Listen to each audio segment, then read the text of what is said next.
দাবি আমাদের দাবি আমাদের দাবি প্রিন্সিপাল হয় হয় প্রিন্সিপাল প্রিন্সিপাল আমাদের দাবি ইনকলাব ইনকলাব ইনকলাব ইনকলাব।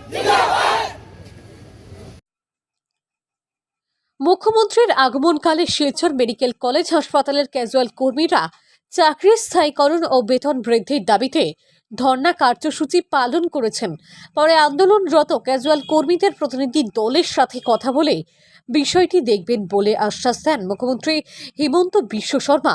এতে আন্দোলন প্রত্যাহার করেন ক্যাজুয়াল কর্মীরা।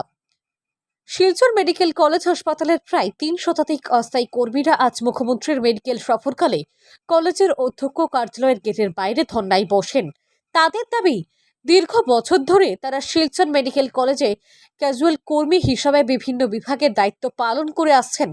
তাদের স্থায়ী চাকরি হবে এই আশায়। কেউ পাচ্ছেন 4,000, আবার কেউ পাচ্ছেন 6,000 টাকা মাইনে, তাও আবার কাজে না আসলে কাটা যাচ্ছে মাইনে।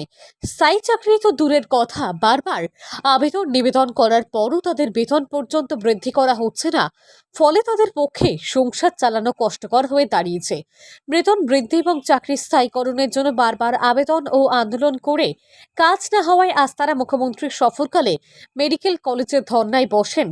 পরে তাদের এক প্রতিনিধি দল মুখ্যমন্ত্রীর সাথে দেখা করে তাদের সমস্যার কথা তুলে ধরলে মুখ্যমন্ত্রী বিষয়টি দেখবেন বলে তাদের আশ্বাস দেন।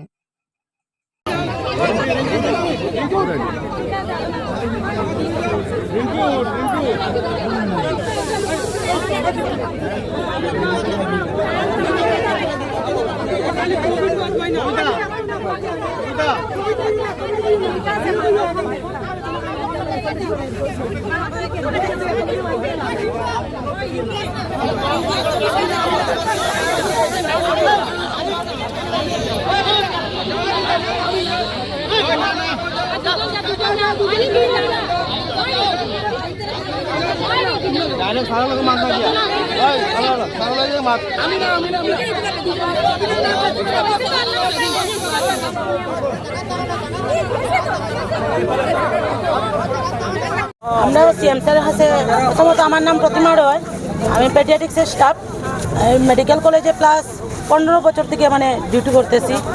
আর আজকে আমরা সিএম স্যারের সঙ্গে দেখা করতে ওই জন্য দেখা করছিলাম যে আমরা কোনো গতি নাই, প্লাস প্রিন্সিপাল স্যারের কাছে গেলে স্যারে উঠে হবে সিএম স্যারে জানে। হ্যাঁ, যার জন্য আমরা সিএম স্যারের সঙ্গে দেখা করছি, বারবার তান্ডে আমরা বিরক্ত করছি। বিরক্ত করে একটাই কথা কইছি যে স্যার আমরা কন্ট্রাক্টর স্টাফ, স্যার আমরা কোনো উপায় নাই। হ্যাঁ, কিন্তু স্যারে উঠিয়া কইছেন যে তোমরা প্রিন্সিপাল মহোদয় জানে, এখন আমি এগুলা কিছু জানি না। যার জন্য আবার আমরা এখানের মধ্যে দন্যার মধ্যে বইছিলাম যে আমরা দাবি পূরণ করার লাগে। কিন্তু তারপরে দিকে আমরা এসপি মহাশয় আইয়া কইছেন যে আমরা দেখা করাইম তোমারে। এরপর দিকে আমরা গেলাম স্যারের কাছে। স্যারে যাওয়ার পরে কইল যে তোমরা তো 10 বারই সকাল থেকে কইছো, আমি এটা আমার মাথার মধ্যে লইছি, আমি এটা দেখুন, কিন্তু জানি না কতটুকু কি হইব।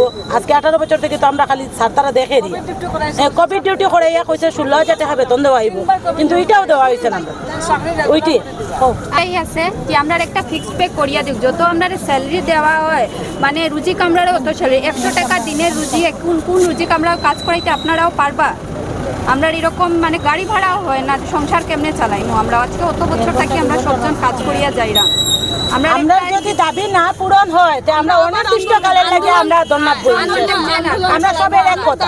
হ্যাঁ, আমরা 3 জন গেছিলাম, দেখা করছি। স্যারে উঠে কইছে যে আমি তো শুনছি তোমরা 10 বার আমারে কইয়া সারছো, আমি আমার মাথার মধ্যে এটা রাখছি। অতটুকু স্যারে আমরা আশ্বাস দিচ্ছি না কিছু।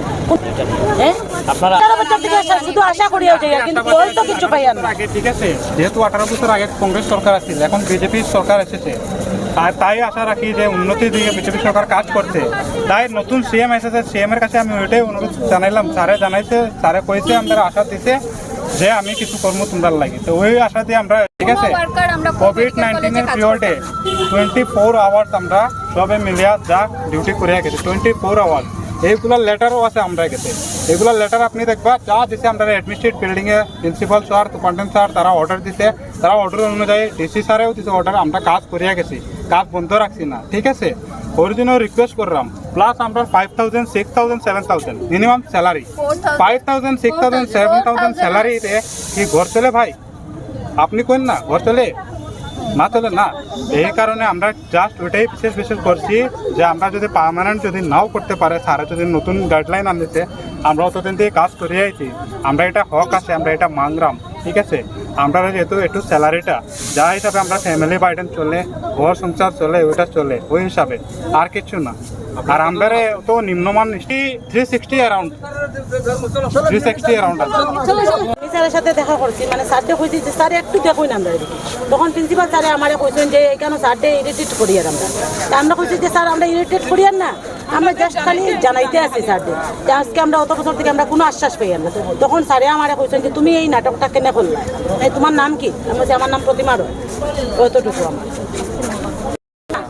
আমরা যদি মানে কাজ করা হয় তাই আমরা স্যালারি আছে, আর কাজ যদি না করি তাই আমরা কোনো স্যালারি নেই। No work no pay.